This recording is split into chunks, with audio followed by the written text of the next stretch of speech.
The flood covers the earth.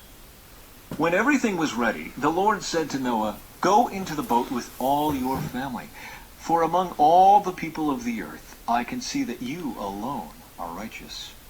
Take with you 7 pairs, male and female, of each animal I have approved for eating and for sacrifice, and take 1 pair of each of the others. Also take 7 pairs of every kind of bird. There must be a male and a female in each pair to ensure that all life will survive on the earth after the flood. 7 days from now I will make the rains pour down on the earth, and it will rain for 40 days and 40 nights until I have wiped from the earth all the living things I have created." So Noah did everything as the Lord commanded him. Noah was 600 years old when the flood covered the earth. He went on board the boat to escape the flood, he and his wife, and his sons and their wives.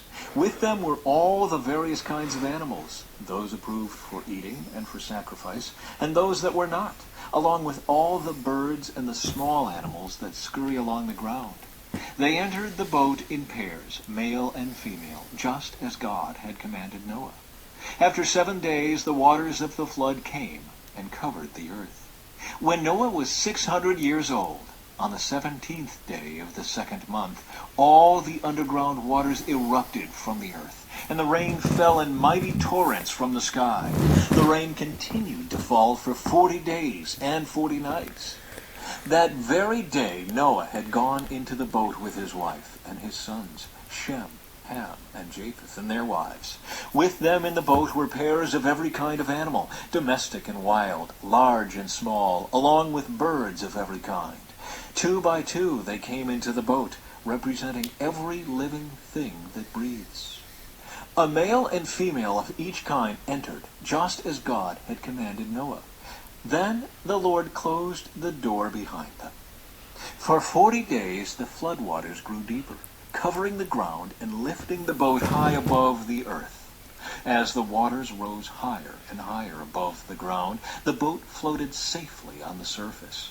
Finally, the water covered even the highest mountains on the earth, rising more than 22 feet above the highest peaks.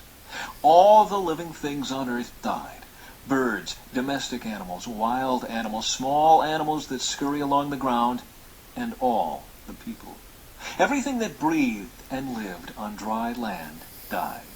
God wiped out every living thing on the earth: people, livestock, small animals that scurry along the ground, and the birds of the sky. All were destroyed. The only people who survived were Noah and those with him in the boat.